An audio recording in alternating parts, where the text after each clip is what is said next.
Welcome back to the Career Dad Show. Bryson, how are you?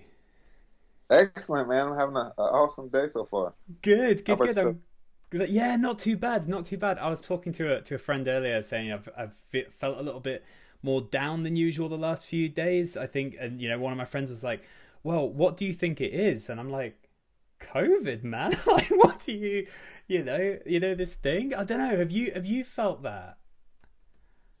I have to an extent, man, but I try my best to watch what I feed my mind, Yeah. so I know it's there. But I also have been very intentional about working on my body and my health as much as possible, so that um, the old body's ready to fight it if anything does happen. I can't really control it, being that Yeah. we have no idea how it's being spread. I mean, we do, Yeah. but we don't, and everybody's still catching it. So Yeah. I figure, the best I can do is try to prepare for it if I do happen to get it. Yeah, I think that's right. And, I think, I've heard people talk about the circle of control, circle of influence, and kind of, deal with what you can and try not to worry about the rest. And I get it. And I think when I think about things on a big kind of global level, I've got to be, quite thankful that I have a job, I have a house, people are healthy, and actually the things that I'm frustrated about in the grand scheme of things don't really matter. Absolutely. Absolutely. When you look at it and you say, well, how am I compared to the rest of the world? Like, well, Yeah. these are kind of high level problems that we have here, you Yeah, know? I mean, the fact that we're having a conversation other sides of the world with decent internet stability, talking about how we feel about COVID, I think we're probably in a good space in the ranking of people in the world, right? uh, Absolutely. yeah, Our problems are not the biggest of everybody. exactly, exactly. But we, happy to carry on that conversation. But we initially started talking because um, you reached out to just find out a little bit more about Career Dad, and I was like, this is what it is. And you were like, man, I've got three kids. I'm building a chiropractor, building that business, COVID, homeschooling, blah blah. So it seemed to resonate with you the idea of this, I guess, struggle between build whether it be building a business or having a career that you want to develop. I guess work and family is that something that resonated with you? Man, it is, man. I feel like has is a full time career, really. I mean, Yeah, trying to balance all the dad life. yeah. We don't get that credit a lot of times. We don't ask for it, but man, it is a Mm. job that we uh, do with a smile on our face, and you know, it's Yeah. crazy. Yeah, and because you in Georgia, you in Atlanta? I'm in Atlanta. I'm in Yeah, Atlanta, yeah, yeah, Georgia. yeah, Yes. yeah. So how's I don't know much about Atlanta, Georgia, apart from that it's usually hot. Yeah. So Atlanta's a really, really cool city. I mean, Okay. I always tell people it's very diverse. It's weird because it's diverse and segregated and all these things at the same time Right. on Okay. different ends of Atlanta. But it's just a great melting pot from people from all around the world who come to Atlanta. It's a great place that is becoming more innovative. It's starting to become one of those hubs where you're finding a lot of big businesses are there and people are moving here and the movie scene and Tyler Perry and I mean you have a lot of different things going on in Atlanta, but it's a great place to be able to raise a family and have them experience a ton of different things. Yeah. Nice. And why do you think that is? Why do you think companies and people are drawn to Atlanta? Because you get the low cost of the in my opinion I think you get the cost of living in the South is in South is not as much as it's like somebody's in the West Coast and San Yeah. Francisco and California and all those places. So and now the income is going up, so it's like your money can go further in a city like Atlanta than a lot of other places. Okay. Almost sounds like it can go twice as far as it is in if things are Yeah, a little bit cheaper and the income's growing as well. That's pretty yeah, cool. yeah, yeah, That's pretty cool.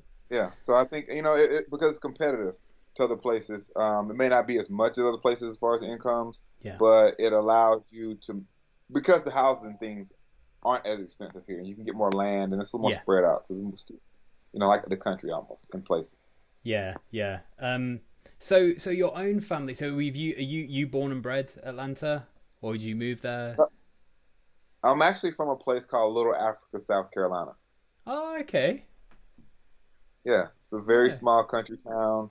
Um, I tell people it was actually recognized about a year ago Hmm. as a historical place. One of the first ever African American owned settlements out of slavery. Wow, And then families have just owned it for generations. I mean, it's been awesome. that's So that's brilliant. where I'm from originally. And how much does it mean to, now and I was talking to someone else about this and saying, now with the resurgence of Black Lives Matter, and he was saying to me, it's never gone away. It's now at the surface of kind of our minds. How much does it mean to you coming from a place like that? Anything or I mean, it's always meant the same thing. I've always been. yeah, I mean, that was just. I mean, you actually have a place where you were raised around family, and you had yeah, pride for each other, and you actually looked out for each other. You didn't have worries about like, if somebody did something to you, you knew where they lived at. So it wasn't like you were worried about these random people bothering you. So yeah, you yeah, kind of yeah, got to live free. And as far as like, that and relating to the Black Lives Matter, I've always just had pride in myself, period, yeah, and I think it's interesting every time we have to have like a movement that is just like, hey, you mean the whole time they didn't, you yeah, guys haven't cared about us the whole time? Like, it's just kind of, yeah, it's weird. It's just like, yeah, man, I've been cool with everybody the whole time. I didn't know, like, behind the scenes, you guys really didn't like us. Like, I mean, you knew that. You knew the yeah. people who didn't, but it's always interesting when, you say that and it's just like, wow, why is it offensive that somebody's saying that? So it's just Yeah, interesting. yeah, no, it's true. I know it's a very like different parallel, but when I was years and years ago, one of my bosses, he was gay, and we were talking about gay pride, and he was like, "I just don't have time for gay pride," and I was like, "Why? You're gay, and it's gay pride," and he's like, "Yeah, but that's it. I'm gay. I'm not proud to be gay. I just am." And I was like, "Oh Yeah. wow, yeah, it never, different things, different people." So your family, you've got three kids, and what is that? Because I've got two kids, and even my wife and I were recently like, we're done at two, yeah. We're like, yeah, no, definitely, we're done at two. So how is three? Is that just the next level of nuts?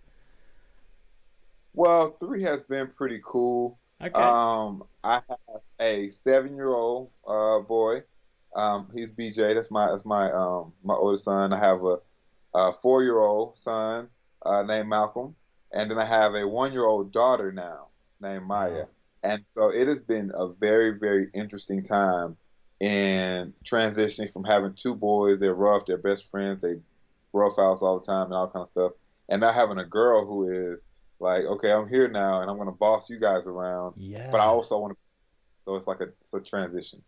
That's for and I didn't even know that you had your two boys and a girl because I've got an older son, a 6-year-old son, and about 15-month-old daughter, and yeah, just that dynamic. And I was very clear that I didn't want to go into gender norms and be like, right, dolls for you and stuff. And so she is she's mean. Like she is rough. Like she just wants to tumble and fight and stuff. And like my son, he's up for that a bit, but then he's like, leave me alone now. I want to go and do my own thing. Where she's just like, go go go. Did you Yeah. did you have you and well, I guess my question is, for me, I found that quite shocking. Like I wasn't expecting it, and I don't know how you felt when your daughter came along, and was there anything that surprised you? Well, I wasn't sure how she was going to be, and Okay. then she ended up being like my middle child, Malcolm. We call him Boss Baby because if you ever watched that cartoon Boss Baby, Yeah. he's that kid. Like he is Boss Baby. We've always called him Boss Baby.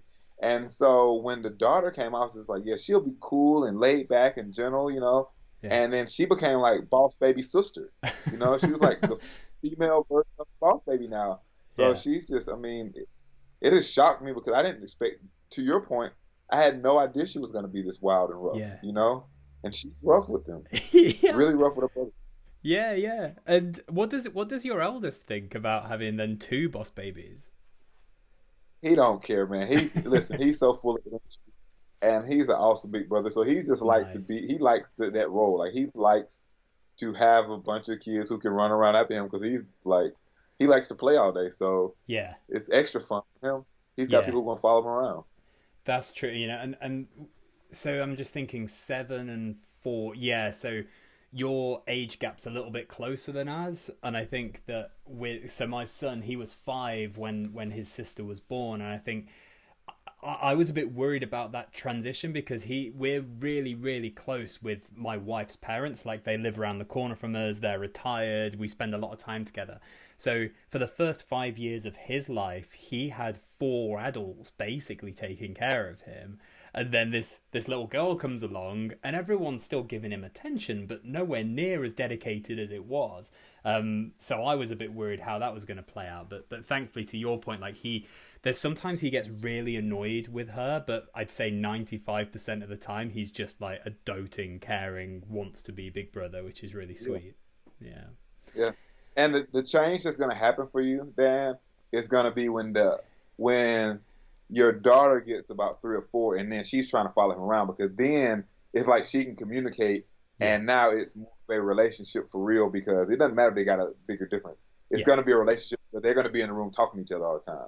You know? And I love that, and it's so funny because she's at the point where she can communicate, is in not speak, but she can get her point across to the point that he understands, and they'll just chase each other around and giggle and stuff, and it's starting to see what could become when she's able to communicate properly. It's really nice. Oh yeah. It's gonna be amazing. You're gonna be able to sit back and just watch and smile, and you're like, wow, they got their whole own life going on. Yeah, I might be able to have a hot cup of coffee instead of a cold one. Yeah. So, you know, the family aside, you said that you're a chiropractor. Is that right? So my wife is a chiropractor. So Okay. I actually run the business. So I'm the office manager. I run all the business. I do everything, all the finances. I do all the marketing, all those things like that. Yeah. And we run together. So we have a principal-based chiropractic office that's pretty high volume in Atlanta. We do a great job of really working with our community and making sure people get better, and giving a lot back and doing a lot of tips and stuff like that. Yeah. That's amazing. And how long have you? But well, firstly, how long have you two been together? But then, how long have you been running this business together? So we met in college. Nice. And we both went to Clemson, and I went to school there. She ran track, and so we got together in college, and we're just now celebrating our 10-year anniversary in June. So June 26th, we just celebrated 10 years of marriage. So wow. How do you celebrate that in kind of a lockdown COVID way? So we went to this. It was not like a resort type thing. This is like a little. I'm like a little resort here in Georgia. That was very. I mean, it had it was very low occupancy. Very spread out. So we rode bikes and did stuff. We weren't around people, but it was just away from the home. You know, it was about an hour and a half away from Atlanta, but it was enough to let us relax and chill out together. And was that just the 2 of you or the 5 of you? It was the 2 of us, and then we had one of our really good friends and his girlfriend come out and meet us, and they came for one day with us, and me and her stayed for 2 or 3 days. Yeah. But they came one day and hung out with us, and ate with us, so we had somebody to kind of celebrate it with. He's one of my kids' godfathers, so he's been there since the beginning, since the Clemson days. That sounds amazing. It sounds amazing just as something. So there's something in the UK that sounds like the equivalent. This place called Centre Parks, where it's very outdoorsy type living, and there's lots of cycling. There's lots of activities that you can do, which is really quite nice. But I think as well, just to have that, especially going from being everyone cramped up in the same place potentially to then going away, just the 2 of you, that must have been amazing. Yes. We have the kids all the time. And I even have my office with me, in the back office with me, on virtual learning. So we have been with the kids the entire time. And let's talk about that, because so when we went into lockdown in the UK and the schools closed, in a way we were quite lucky that my wife was on maternity leave, and the maternity leave over in the UK is pretty good. So she had a year off work. And in that, yeah, so she had both the kids while I was working from home, and that was hard, but it was fine. But then she went back to work again from home, but we're both trying to do that. There's the kids, and we actually decided for my son to take him out of school and to do home education for maybe a year to see how that kind of goes. And yeah, I want to talk to you about how the virtual learning's going, how that's going with so is he coming to the office with you and kind of setting up laptop or iPad or whatever it is, and doing his schooling while you're working? Yeah, so what happened was when COVID initially hit, we were deemed essential workers, Yeah. right? The office, so the chiropractic office never shut down at all. Okay. So we had to continue. But what happened was all three kids, their place where they were in school at, all shut down. Yeah. So I had to essentially come to the house and work with all of them from the house and pretty much remote into the office from the house. My wife went in and the staff went in to serve our practice members. And so I was juggling the baby, the 4-year-old, trying to get him ready for pre-K, and then the other one was in virtual learning. Yeah. And that happened for 2 months. And then for the summertime, we were able to get her in like a little 5-kid in-home daycare. And my other son, eventually, he stayed with us the rest of the summer, but eventually he went back to his little pre-K school, which is like 20 kids. And now my son does exactly what you said. He comes to the office, he sets up in the morning his thing, and he does virtual learning. And me and him are in the office. Like, I'm in my desk at the office, he's at his desk at the office. And he just works. How does he? I mean, I'm sure that he misses his friends and, you know, the social interaction of other kids, but does he also like that he gets to hang out with you and kind of be a grown-up? I think he does, but my son is a social body. Okay. So my kids are very, very social people. Yeah. They are very social people. So he doesn't like not having his friends. The good thing is that we play a lot of baseball. So I coach baseball, my son's baseball team. And so it's a lot. He got a lot of best friends, but we're getting together, you know, playing baseball and, you know, hanging out and stuff like that. So he got to see his friends, but it's not the same as being around kids all day. Yeah, absolutely. And how have you found, you know, you talk about having the baby, the 4-year-old and the 7 for 2 months, as well as trying to remote in. How was that? It was insane. And what I did not add in is that's when I was actually launching my book. I was running a Kickstarter campaign for my book that actually raised like $8,000. And I did all this at the same time. So I was like driving myself insane. I literally was staying up to like 2 o'clock every single morning, just working. Like when they go to sleep, I can actually work on the book, and I would do 3 hours on that. And then I wake up and we just do it again, man. I don't know. We just figured it out. I taught for 10 years, so it was just juggling and maintaining. So. Right. So there's a number of things I want to talk to you there on. Right. So you say you taught for 10 years. So what did you teach? So I taught special education. Okay. So my undergrad special ed, my master's in behavior and learning disabilities. So I've always had wild kids. And I had great kids. Don't get me wrong. Yeah. But I've had some behavior kids along the way. I've had some self-contained autistic kids along the way, and I've been able to manage a lot of kids at one time. So getting my own was crazy, but it wasn't something that I personally wasn't accustomed to doing. Yeah. Okay. So that makes sense. And then so what's the book about? It's a kid's book, but what about? So I have a children's book that I released called How Angels Are Made, and basically it's a journey of understanding grief and love through the eyes of a child. So it's a book that works with families on understanding about death and grief. Okay. When my mother died 4 years ago with stomach cancer, and me and my wife did a wonderful job of like communicating with him about that process. And 2 days after her funeral, I actually wrote a book that was this book that I just released.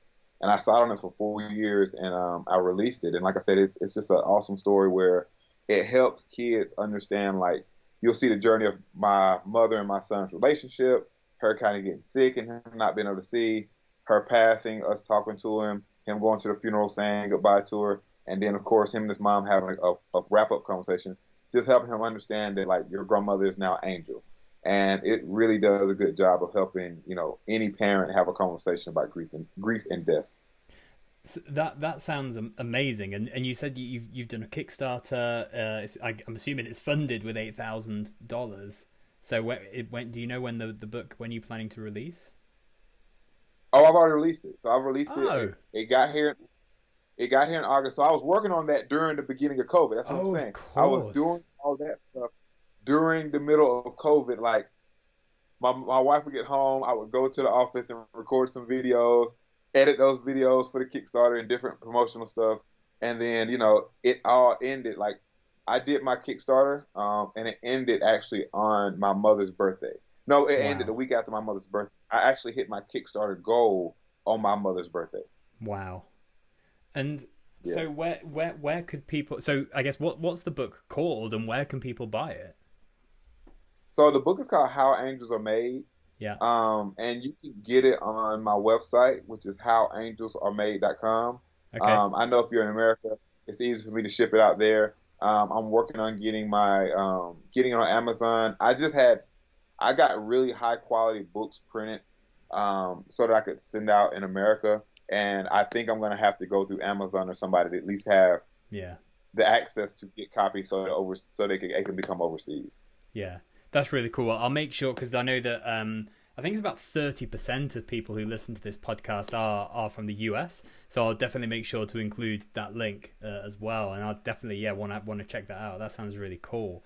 And yeah, man. Yeah, just on the Kickstarter, how did you go about setting the goal? And because there's kind of two questions I have on this, which is how did you go about creating that campaign and just having that drive to go and make it happen? But then how did you do that with everything else that was going on and not just get swallowed up by life? So when I decided I was going to do a Kickstarter, I originally was just going to pay for it. Okay. And I had one of my branding coaches. She was just like, "Hey, you should try to do a crowd raising or something like that." So I was just like, "Well, I'll look into it." And once I looked into it, it was just like, "Wow, okay, people can pre-order basically." And I went and spent 2 or 3 days researching Kickstarter. So I just really looked at every YouTube I could find. I started looking at people who were successful at it. I didn't look at anybody who failed because I didn't care what they did when they failed. I just needed to know what did the successful people do. So I really just watched a bunch of videos.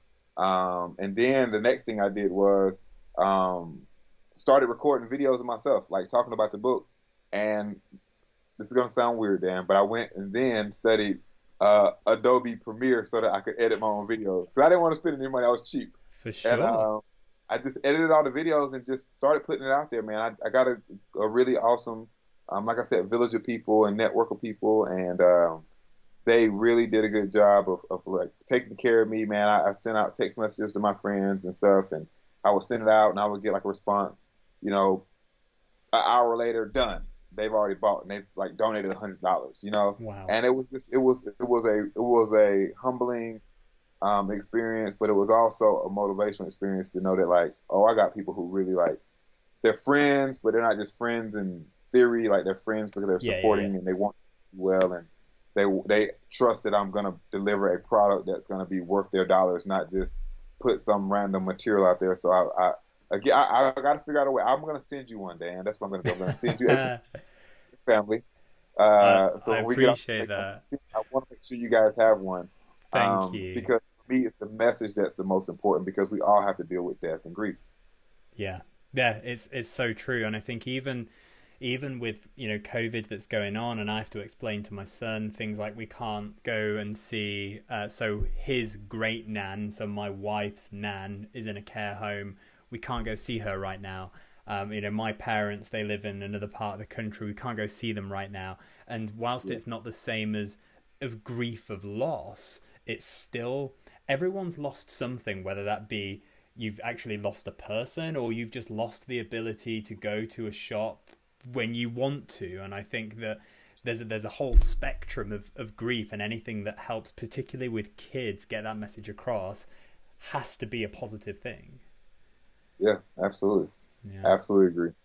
And if you find a way of getting the book to me, I have some Career Dad mugs So I'll have to ship one to you. So That's, we'll I'll send it over. I'll send some to the UK. It's just for some reason I don't know why we're getting taxed so much. I don't know if it's the policies or what. It's just like, man, why is it so expensive for us to ship? I know yeah. stuff is going overseas all the time, man. Yeah, I know. Don't worry. Just don't fill in the tax thing, and then when I get it, I'll have to pay tax to pick it up. Yeah, we'll do I that. got you. I'll make sure I get one.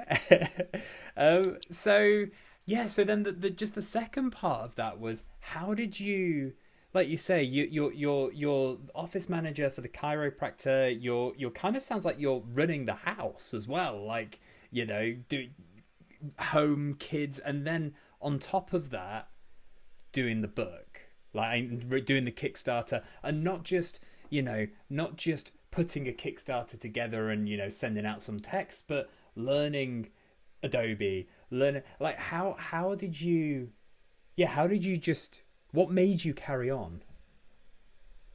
Man, Dan, we have 24 hours. Yeah, We all have 24 hours. You can get as much done in 24 hours as you can put your mind towards doing them. So for me, my the office is important. yeah, That's my wife's baby. She loves that. And my thing when we went out to business together was I told her like we're gonna make sure you have the best chiropractic office that we possibly can get. So mm, I know I have that commitment to her. And she's amazing at what she does. So she really held down the fort at the office like none other. So she did a absolutely phenomenal job of holding down the office when I was away. So I just had to do minimal work because she was doing a ton. She took on a lot of that brunt. mm, With the kids, the first couple of weeks it was kind of chaos. Afterwards, I just got into a routine. I'm a very routine oriented person, so I knew what we were doing at every single moment. And I put the boys to work in. I got the baby on a routine, so I knew what time I was going to feed her, put her to sleep. We would start writing out what time we were going to eat and what we were going to eat, so that way it was just simple for me to be able to just execute a plan as opposed to it always being chaos. And then when my wife got home, she did a lot with the kids. And whenever she and the kids went to sleep, 10, 11 o'clock, she sleep. I just would put in my 3 or 4 hours at yeah, night when yeah. everybody sleep. I would just sit and work. So that sounds quite similar. Well, sort of similar to with me and career dad, in that I have a day job as well. I kind of do that, and then when that finishes, I'd be family dad, family guy, and then when everyone's gone to bed, work on career dad stuff, whether it be podcasting, writing articles, doing website bits or promo bits, all of that stuff. And yeah, that can go on till the early hours of the morning. I find that if I can do that for maybe 7 to 10 days, and then I need an early night or I need a late morning, just to reboost. And I don't know, I kind of get the impression that you're kind of more of a machine. You'll just keep going, or do you have to have those circuit breaks? So I can go for a little while, Okay. and then I crash. I Okay. crash like major. Like I'm almost at a crash right now, Dan. To be honest with you, because the book came out in August.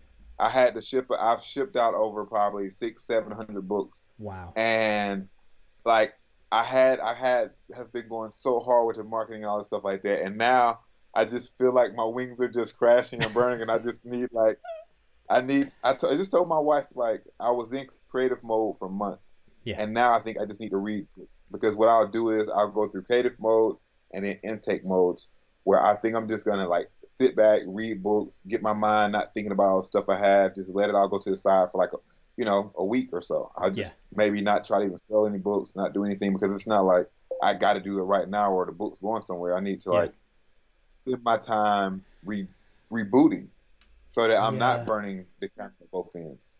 Do you know what? I'm really interested by what you've just said, because I wanted to ask you that when you go through that process, because I find it really hard to say, do you know what, I'm just going to take a step back and I'm going to have a couple of days. It's almost like rebooting the laptop, right? Which the memory in the laptop gets fried. You need to reboot it to clear that memory, and then it will run faster once you've restarted it. And I guess our bodies are kind of the same. And I Yeah. I get that, but I find it so hard to go, yeah, I'm gonna have some downtime for a few days, because I sit there thinking I should be doing this, I should be doing this. So how do you get into that space? Or is it that you have such a set list of things to accomplish that once you've accomplished them, it then allows you to go into that space before starting the new list?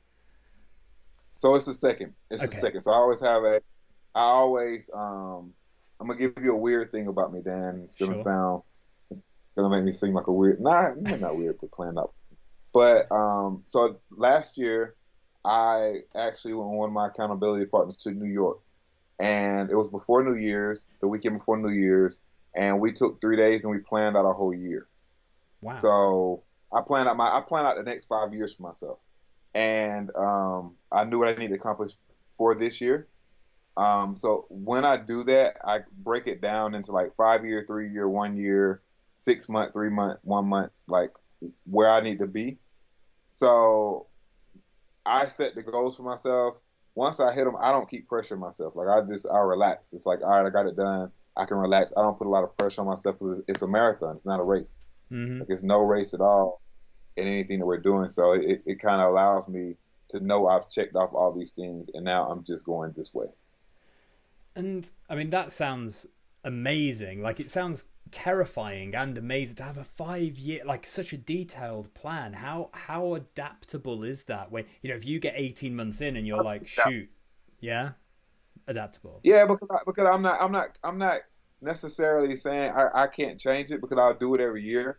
Yeah, But what it does is it gives me a roadmap of like where are you really trying to go? Like I just need to know like when you're starting out and you're like let's say if you're going on a vacation, right? yeah, The best trips that you're going to take are the ones where you say, all right, I know where this good attraction is, that good attraction is. We can't miss that. We got to do this. We got to do that. These are the things we really, really think we'll enjoy. And you plan it out before you get there, as opposed to when you get there, you're now trying to figure out what you want to do. And you're spending the whole vacation trying to figure out, like, oh, what do we need to go next? What's the best thing? What do we want to eat at? As opposed to saying, oh, man, I looked at this online and this was exactly what I wanted to eat. And that is exactly as good as I thought it was by looking at the pictures on the advertisement online. So I just like to know where I'm going because then that's really I can interesting. just I can just execute, man. Execution Yeah. is so much easier than planning. I think it's Yeah. hard, man.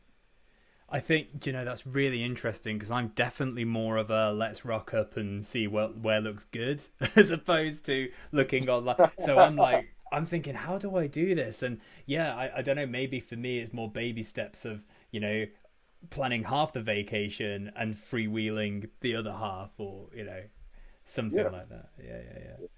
So what's next for you?